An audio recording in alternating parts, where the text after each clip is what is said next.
চলতি মৌসুমের শুরু থেকেই নানা কানাঘুষা শোনা যাচ্ছিল পিএসজিতে এমবাপ্পের ভবিষ্যৎ নিয়ে। এই জুনেই লিগ ওয়ানের চ্যাম্পিয়নদের সঙ্গে চুক্তির মেয়াদ শেষ হবে ২৫ বছর বয়সী এমবাপ্পের।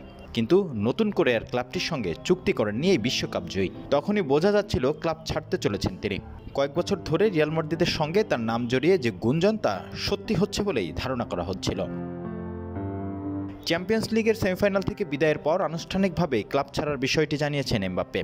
গত ১১ মে তুলুসের বিপক্ষে লিগের ম্যাচের আগে সামাজিক যোগাযোগ মাধ্যমে একটি ভিডিও পোস্ট করে জানান তার ক্লাব ছাড়ার বিষয়টি। সেই ভিডিও বার্তায় ক্লাবের সমর্থক সহ অনেকের প্রতি কৃতজ্ঞতা স্বীকার করেছেন ফরাসি এই তারকা। কিন্তু সেই পোস্টের কোথাও ক্লাবের প্রেসিডেন্ট নাসের আল খেলাইফির নাম উল্লেখ করেনি তিনি। আর এতেই এমবাপ্পের সঙ্গে সম্পর্কের ভাঙন ধরেছে পিএসজি প্রেসিডেন্ট নাসের আল খেলাইফির। ফরাসি গণমাধ্যমের দাবি, এই ঘটনার পরিপ্রেক্ষিতে এমবাপ্পের সঙ্গে খেলাইফির লম্বা সময় ধরে কথা কাটাকাটি হয়, যার এক পর্যায়ে তারা একে অন্যের সঙ্গে চিৎকার চেঁচামেচি পর্যন্ত করে থাকেন। লা পারিসিয়ান জানিয়েছেন, তুলুসের বিপক্ষে পিএসজি লিগ ওয়ানের ম্যাচের আগে এমবাপ্পেকে ডেকে পাঠান।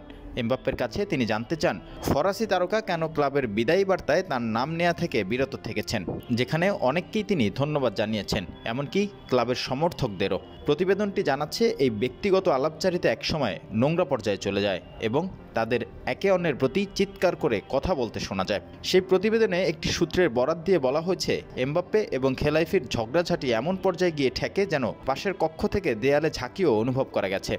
ব্যাপারটা আরও খারাপ পর্যায়ে পৌঁছায় তুলুসের কাছে পিএসজির ৩-১ গোলে হারার কারণে।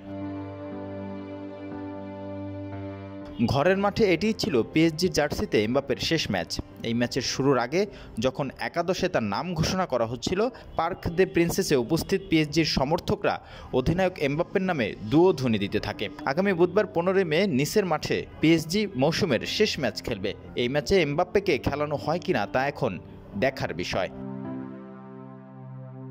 দীপন হুসাইন, ঢাকা মেইল।